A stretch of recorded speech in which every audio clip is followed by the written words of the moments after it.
If you're anything like me, affirmations might not work for you all of the time. Sometimes affirmations can feel a little bit like Teflon, where we might say something affirmative and it just kind of slips off us after a couple of seconds, and it doesn't really change anything in how we feel in our body. So when that's the case, it's just because we haven't done the corresponding somatic work in the body. So I wanted to give some realistic affirmations that correspond to different emotional states that may or may not resonate with you, and you can make them sound more like you as well. So the first one is hands on body. I am slowly learning to tolerate the sensation of guilt in my body.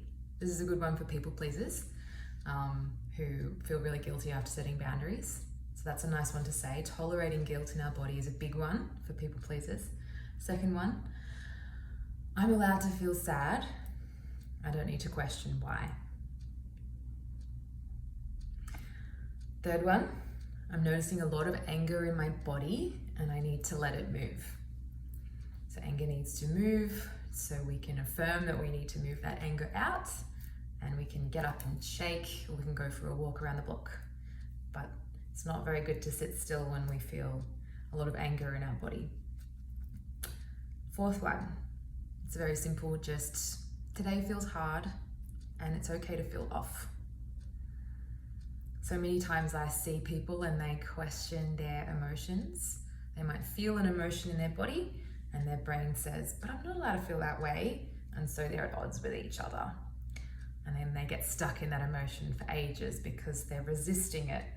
So when we say something like, it's okay to feel off, it gives our body permission. And we've spoken to our emotional brain, and our emotional brain goes, oh, finally, we're allowed to feel.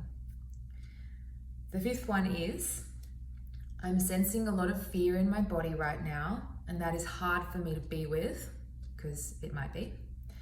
Minus the thoughts, it's just some tension in my body, and I can handle that. When you think about a time when you felt anxious, you might have had lots of thoughts running through your head, compounding these feelings in here. But when we just come out of the thinking space and into how the anxiety actually feels as sensations, whether it's tight or heavy or pulsing or electric, then we're really only working with sensation then, and that's way easier to deal with than a bunch of thoughts. But this will all make sense as time goes on. I'll talk more about this when I make more videos. But thanks for joining me. Love you lots.